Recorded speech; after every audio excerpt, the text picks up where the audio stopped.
Welcome back for another episode of the Startup Therapy Podcast. This is Ryan Rutan, joined as ever by my partner, Wil Schroter, startups.com CEO and founder.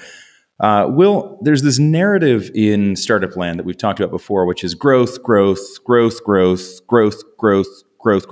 right? And it's just always up and to the right. And that's the only narrative that seems to matter in a lot of cases. But we've had this debate, a number of times and talked about, sometimes getting smaller can actually be the right move. And you've got a really interesting story that kind of encapsulates both growth and shrinkage all in 1 year. I think it'd be really cool to kind of kick off with that. Yeah, I mean, look, I think just what you said, this narrative around it's always got to grow. I'm not sure where that came from. I mean, we start at zero, so growth is kind of a given, right? It's important to begin with, for sure. Yeah. It's easy to grow when you start at zero. But I think the bigger point is we also have this mindset that if we have 5 people, then we can only have 6.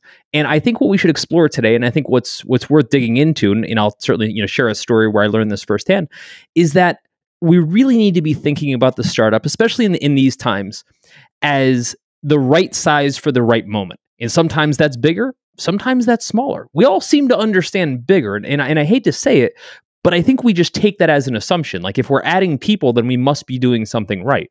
And I think that in and of itself is a broken narrative. But 100%. The other side of it is, if we're reducing headcount or reducing the size or the scope or closing an office or whatever it is that we're doing, that's somehow tantamount to failure.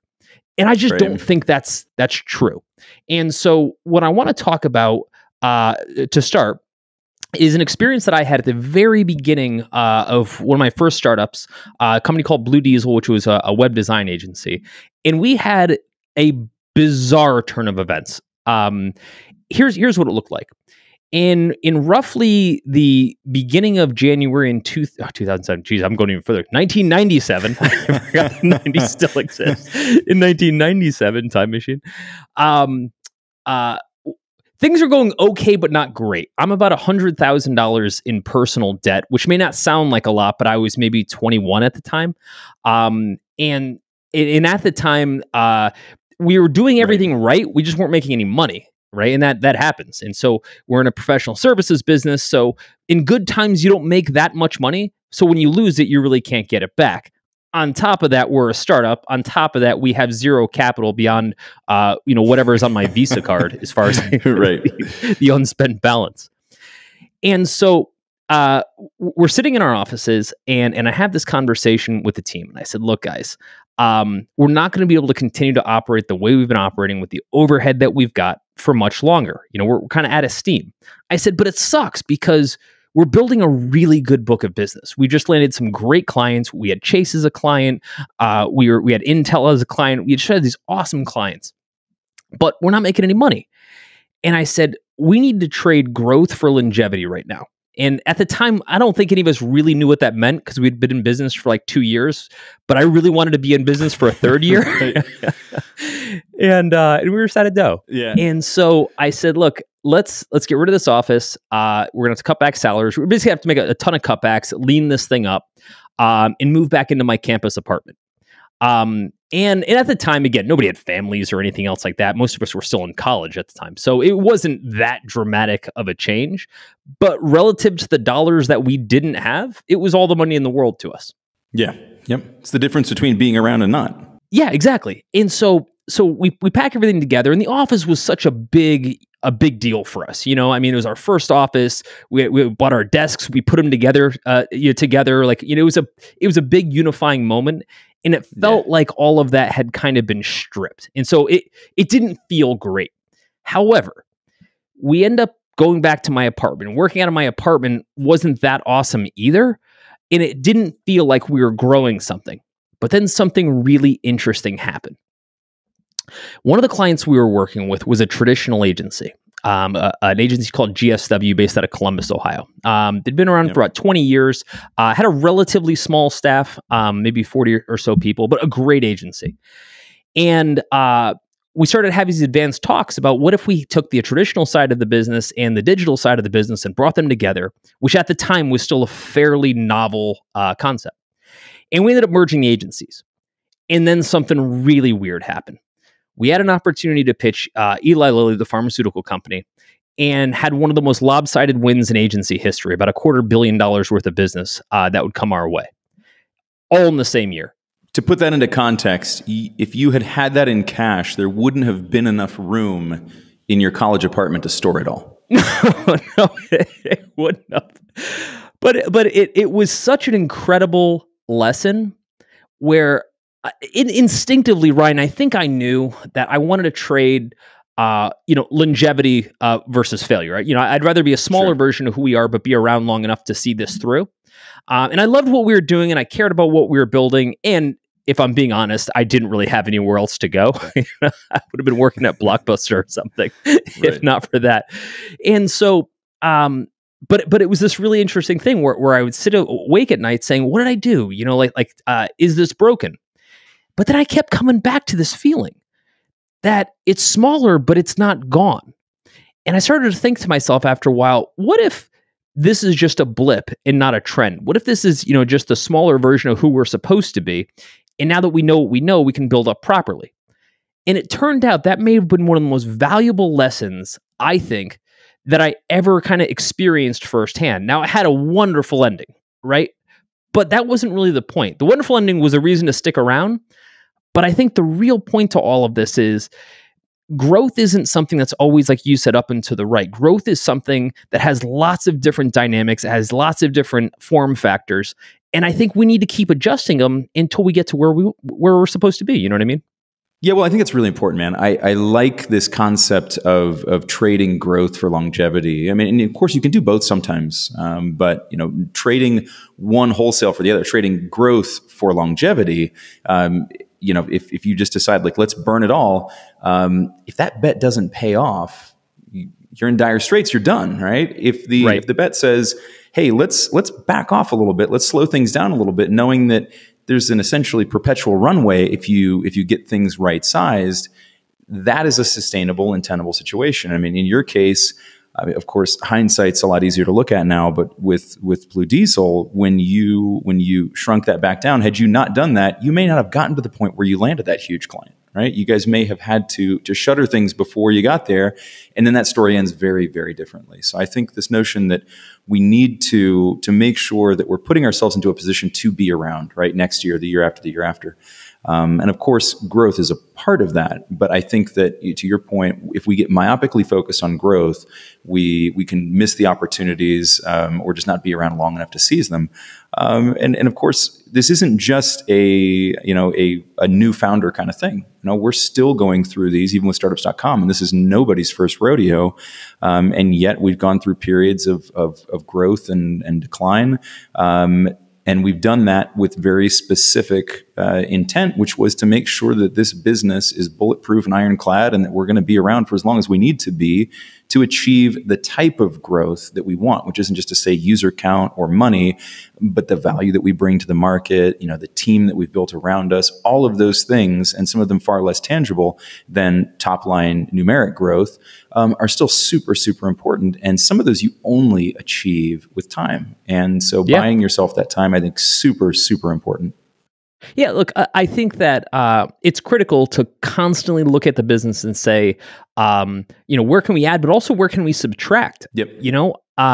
We look at, I'm our CFO, and as you know, we look at our P&L and income statement every single month, and we look at every single line item down to a $5 item, and we say, you said month, every single day, right? But it's such a healthy exercise because I think for startups, if we're not constantly questioning every expense, every bit of our size, every endeavor, we look across our product suite and say, what do we still want to support? Just because we have it, it doesn't mean we need it. And I think a lot of people have a tough time with that. They say, we hired Ted in marketing, and now that we have Ted in marketing, we always need Ted in marketing. Do we? I just checked. I don't see a Ted in marketing, man. I should know.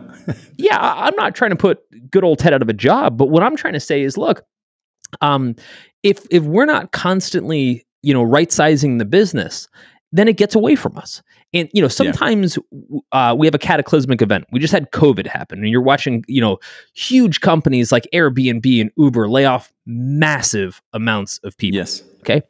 Now there's some interesting thought processes there. Right. And again, if you look at companies as hyper successful as them, and you say it still applies to them, it's kind of hard not to say it applies to you as well. For example, Uber just laid off, I don't know what it's like, 10,000 people, whatever the number, sort of doesn't matter. If Uber just laid off that many people, if Uber were, and they had to, obviously the whole world shut down, but is Uber going to hire back all of those people specifically in all of those roles with all of those initiatives? Of course not. Right? Nope. Even assuming the world corrects a bit.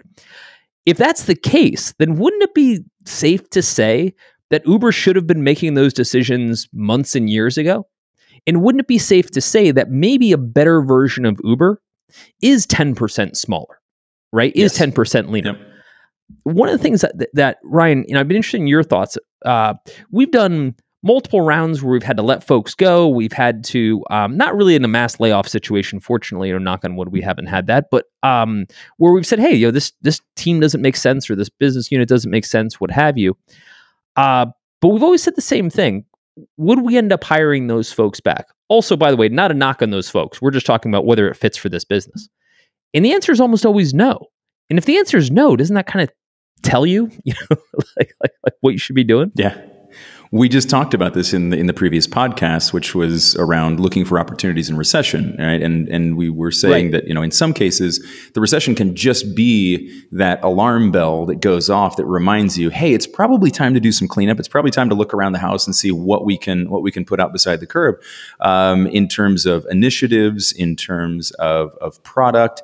It's also a great time to, if not, clean up the staffing line, at least make sure that everybody's tasked as appropriately as they can be. One of the things that we've gone through and done over time is let's just make sure, like, hey, is what they're working on, like they've been working on this for 2 years, right? And they've just been doing the same thing because that's what we told them to go and do.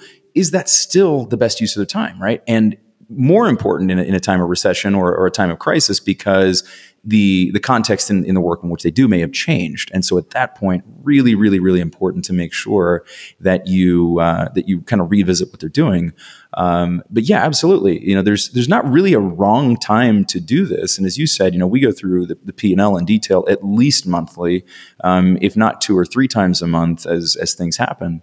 And through that process, we stay really close to what we're working on, what it's costing us, and it forces you to kind of recalibrate those decisions on a constant basis, which I think has been a huge part of the health of the business. And so let's stick with the health of the business component. I think as for the founders, for the executive team, the longevity of the business should be the focal point. I think, again, too often growth is the focal point, and nothing wrong with growth. I mean, growth has tons of positive aspects, has some negative aspects too, but generally growth is good. But growth left unchecked is a cancer, right? It can breed the wrong culture. It can breed bad financial practices. I mean, the list goes on. So I don't want to say that if numbers are going up and to the right, everything fixes itself. That's not true. Conversely, nobody likes shrinking. Shrinking involves letting go of people. Shrinking involves canceling contracts with people you shook hands with, canceling office space leases, losing things, So I'm not trying to suggest that obviously that shrinkage is a good thing necessarily. But what I would like to focus on is whether you're growing or shrinking, that we're actually a little bit more focused on whether or not this is improving the longevity of the business. Because what I'll argue is, businesses win when they make it to the finish line, right? So we should be focused on being around long enough in whatever size or form we need to be in order to get to a finish line, because that's kind of what this thing's really all about. Yeah, and it's interesting. You talked about the multifaceted aspect that is growth, and that sometimes it can be have a cancer within the company. It can be a detriment to the company. And I think that one of the places we see this manifest most often is in the life of the founder, right? And often all of the teams. But growth can really, really just suck the life out of you, because you're constantly then hitting new plateaus and trying to exceed them. You're having to add staff, which adds complexity. You need to add product, contractors, expenses. There's a lot that comes with growth that can lead to burnout or other actual fiscal disasters. But the burnout component's an important one. We talk about it a lot. But I think that growth is one of those places where we don't attribute enough emphasis in terms of its role in generating that level of burnout. And part of the longevity of the business is simply the founder continuing to want to do it, right? We forget about that. But like, there are points where you get so burnt out, you're just like, you know what? This thing's still growing. I just don't want to do this anymore. I'm worn out. I'm tired. And it's sad because in so many cases, that growth was fairly arbitrary and it could have been throttled back, and it just isn't. And again, like, that can lead to the premature death or closure of the business, or having to do a harder reset and maybe cutting back more than you otherwise would have had you course corrected and made sure that you were kind of at the right configuration for that right time. I think it's important, Ryan, too, that the team understands that there are different forms for different times. I think, if you were to say to the dev team, you say, hey, you had 14 developers, now you have 8. They're going to, oh my God, we can't do anything with 8. We had to have 14. It's like, did you? Yep. Right? I mean, to be fair, because you were building stuff when you had 2. Why does it have to be 14 now? Right. I think it's important that we help condition folks that what was isn't what always has to be, right? We had a giant office before. It doesn't mean we always have to have a giant office. We had one back then because we were closing huge enterprise sales deals. Now we're not. So that's not what we're doing. No, we don't have to do that. I think emotionally, it's of course hardest for the founding team, right? Because we believe, I'm projecting, I believe that if we let go of people, that I've created some failure to the team, right? And let go of people could be even contracts that we cancel or anything else like that. And it's really hard for me to break out of that and say, you know what, we're doing it because things are constantly changing and we need to adjust to those changes or it's going to sink us. But it's hard to deliver that message, and it's hard to get the rest of the team to see it as evolution versus just some negativity. You know what I mean? Yeah, I think going back to your example around the dev team, I think that it's really important in these phases where you're looking at needing to scale things back, that you talk about how the work will scale back as the people scale back or as the budgets scale back. Because I think that the first thing that everybody reacts to is we're getting smaller, we're cutting something, that feels bad. And they just assume that they're going to have to continue to do exactly the same amount of work, the same type of things. And it's almost never possible, right? If you go from 14 devs to 8 devs or 7 devs, you're at least looking at extending your timelines, right? If not cutting out projects entirely. And so I think that, as you have to go through this, being clear and communicating, that everything's going to scale back together, right? Like, it may not just be as simple as, oh, well, we just, get 50% as much done now. But it's sort of that simple, right? You just have to scale the efforts to kind of meet the new situation. And again, like, we're in the middle of COVID right now, and we're dealing with a lot of folks cutting back, right? We've made our own adjustments. We have clients making adjustments. We have contractors making adjustments, and everybody's trying to figure out what that new configuration is, and it's not all in your hands. That's what's been interesting, as some of our contractors have had to change their level of input and or cost based on their situations. We've had to adjust too. So it's not always in your control and of what, when, and how things scale back, but always important to consider the new context and figure out, what's the configuration now that we need to be in, and be clear with the team and make sure that you get buy-in, as you said, around, here's the new context, here's what we're going to have to get done. Here are the new restrictions around doing that. But here's the good news. We're also dialing back our expectations a bit. And then I think we've done a good job communicating that. You certainly have done a fantastic job in this current crisis, communicating that to the team and sort of letting everybody know, like, look, we all need to pitch in and do what we can. Here are some of the changes in terms of our budgets, in terms of what we're hoping to accomplish. And I think as long as you communicate those two things hand in hand, it's far easier for the team to absorb and to get on board with. Yeah, thanks for that, by the way. I think the benefit, once again, that we have is, having been through this before, we kind of understand that you can have a spike and a trough back to back, right? Yep. If this is the first time you've ever built a startup, you probably don't realize that, right? You probably don't realize, all you think of is, hey, I'm in year 4. Everything's been going up and to the right. And now all of a sudden things have hit a wall. I guess this is the end. And it's like, man, if you haven't done this for long enough, you don't understand. That's not really the way this works. You're going to hit peaks and valleys all along. And this just happens to be a valley. And do you know how long it's going to last? Of course you don't. But you didn't know how long the peak was going to last either. The thing with the peak is we tend to not pay attention when we're in a peak because things are good, right? You don't scratch an itch you don't have. But when we're in a valley, it's all we can think about is how long is this going to last, right? Because there's only so much time that you can last, in that capacity. I always make the analogy that someone that goes to the blackjack table can win forever, but they can only lose once, right? The good times can flow forever, but the bad times do have a bit of a stopping point. So I think being able to see a bit of a long view on behalf of the founders is tough to do because you haven't done it before. This is your first rodeo. So again, you're 3, maybe 4 years in, which is a long time by startup standards. And now all of a sudden things hit a wall and you're thinking to yourself, shit, what do I do from here?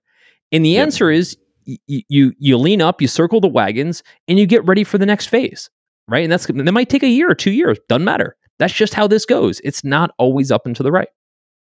Yeah, that's right. And I mean, the wrong move there when you see the wall appear is to continue to drive headlong into it, right? And I think you've said this somewhere, which is that failure is the wrong configuration, right? And I think that's perfectly put. If you see yourself heading towards that, it's incumbent upon you to make some changes, right? And if that means scaling back, or that means changing direction, you got to do those things. And of course, it's easier said than done, right? It's easier to say like nothing appears like a wall in startupdom. It's not like, oh, well, there's the wall, let me just go around it. Never quite that simple. Right. But I think that because we're talking about this notion of longevity versus growth, the right configuration for the right times, and then hitting these points of failure, it's important to remember that scaling back isn't failure, because I think sometimes people look at that as two sides of the same coin. It's like, okay, we can either push ahead to what looks like imminent danger, or we could scale back, but that's failure too. And they treat those two things like they're the same, and they absolutely aren't. There is no shame, none whatsoever, in right-sizing a company to make sure that it can be around, right? There is something wrong with hubris that leads you to just drive straight into that wall, right? And say like, look, if we're given these two choices, which is to scale back and to undo all this growth and feed into the sunk cost fallacy that, we've done that and now it's ours and we earned it and we're going to keep it, and drive ourselves off the cliff, that's just dumb, right? You wouldn't do that if you could lean back and see that that's what you're doing. But that's often the case, right? People get stuck in that decision matrix where they think scaling back is failure. I'd rather fail while moving forward. I've actually heard somebody say that. I'd rather fail forward than scale back. I'm like, are you actually fucking kidding me right now? Because that doesn't sound like something that the rational person that I know you are that built this great business would say. And yet you hear stuff like that, right? And again, it comes from a bit of pride, comes from this sense that, growth and up and to the right is the only thing we need to do. It's an experience thing too, man. For sure. But I wouldn't say that it's limited to that either, man. No. I agree with that. Like that short story that I kind of vignette I used at the beginning of this, where I said, "Hey, I had the experience of kind of pulling back and seeing what that could do." Well, you only need to get that experience once to understand that is a viable option, right? Yes. And I think aside from like cataclysmic events like what we saw with COVID, I also think there's just a lot of moments in time where the business feels like it's hit a massive failure point. Often things like a huge new competitor just jumped into your space, right? Google's offering what you offer for free. Or a huge enterprise client just pulled, right? And you're going to lose a third of your revenue. You name the issue, right? And I think at that moment we were like, shit, we hit this point. There's no going back, et cetera. And what I would argue is a smart founder and a smart executive team will stop and say, look, this is going to suck. So there's no sugarcoating it, right? Like when you hit these points, they do suck. It's one of the hard parts about being a founder. It's the hard part about being a leader in an organization, but it's part of the job. And I think that the smart and focused folks will stop and they'll say, okay, yes, this is going to suck, but it's got to happen. It's got to happen fast, and we have to try to advance past the layoffs or reductions or whatever we have to do, and get the team back focused on growing and surviving. That's not how it goes, though. What happens is instead, folks start focusing on how do we delay this for as long as possible, right? Because it's painful. Yeah. Yep. It is. And of course we want to avoid it. And so we end up taking this tact where we say, hey, let's avoid it. Let's hold things off. Let's burn through cash reserves that we probably don't even have. Let's, rack up debt, etc. And it burns us every single time. Yes. But if you haven't been through this process before, it's kind of hard. It's kind of hard to know that, right? You look at it as things are going great, and now it's failure time. Yeah, I mean, I think that's one of the reasons this podcast is so important, is that we've been through so many of these things before, and there are so many of these things that until you face it firsthand, you would have no understanding of this. And I know that some of it's hard to absorb by proxy, but I hope some of this does come through. But yeah, you're absolutely right. I think that having not been through it before can be a huge negative in terms of your ability to understand that, yeah, it's okay. We will be here next year if we do this now and if we do it fast. On the other side, just to play the other side of the coin, I have definitely seen, multi-time founders, experienced folks, give their gut more attention than it deserved, and give their own past experiences more experience or more benefit of doubt than they deserved, and plow forward thinking, you know what, I've been through this before, I've got this. And even that can lead to a little bit of pride and hubris and drive right off the cliff, right? I got this. This little thing can't stop me. So always really important to just step back and remeasure. There's no harm in recalibrating the business. There's no harm in taking time to measure what's the current situation and how well are we matched to deliver our value promise in that context. And I think that's where most people get it wrong. And that's why they have a hard time doing what you said, which is, to do it fast. Sometimes it really, sucks to have to pull that Band-Aid off, but we all know the faster you rip that damn thing off, the less it's going to hurt. And it's important to be around into the future. I just went through a process with a couple of founders here locally who are in the travel industry, which is not an awesome place to be right now. Yeah, I mean, they're just the business went to zero. I mean, actually to zero. It's very rare that business goes from healthy and thriving to full zero. There's usually some kind of a decline, but in this case, because of the situation, these guys went to zero. Luckily, they've been running a great business for years, and they managed to build some cash reserves. And so they were talking about how to spend those, and the discussion started with, well, how long can we just continue before we run out of money? And I was like, well, hang on a second, guys. Why do we want to run out of money? What can we start cutting right now? And they're like, well, we don't want to make any rash decisions. I'm like, your income is zero. You've been handed a rash situation. Time for rash decisions.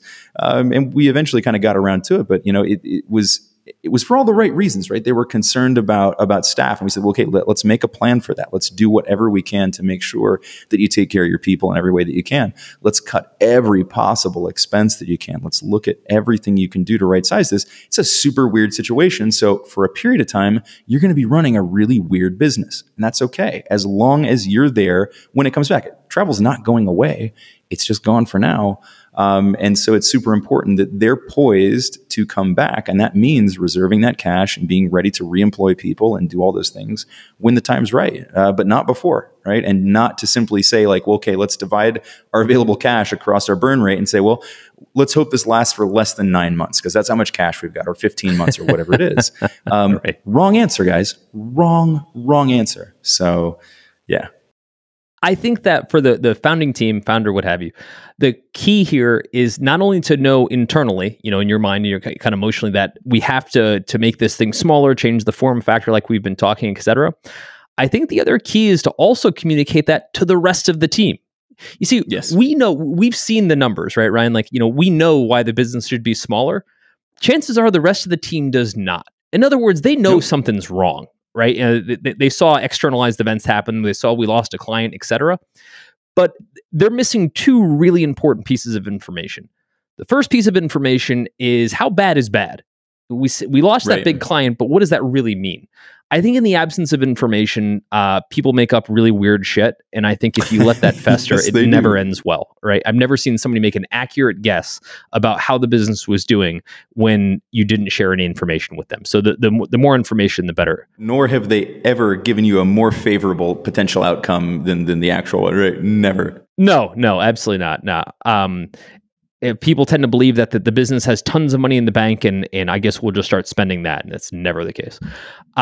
Yeah, obviously, we just sell one of the yachts, and we cover salaries. That's the way it works. Yeah. The second component is that we have to say, here's plan B. Here's where we're taking the business going forward. Yep. Here are the milestones that we need to hit as a company, and here is the way forward. Here's how we get back onto good times again. Whatever good times looks like for us. But again, I want to emphasize, whenever we make a change, good or bad, it only works if we take the time and the diligence to figure out exactly how to point the entire team, not just the management team, the whole company, in that new direction.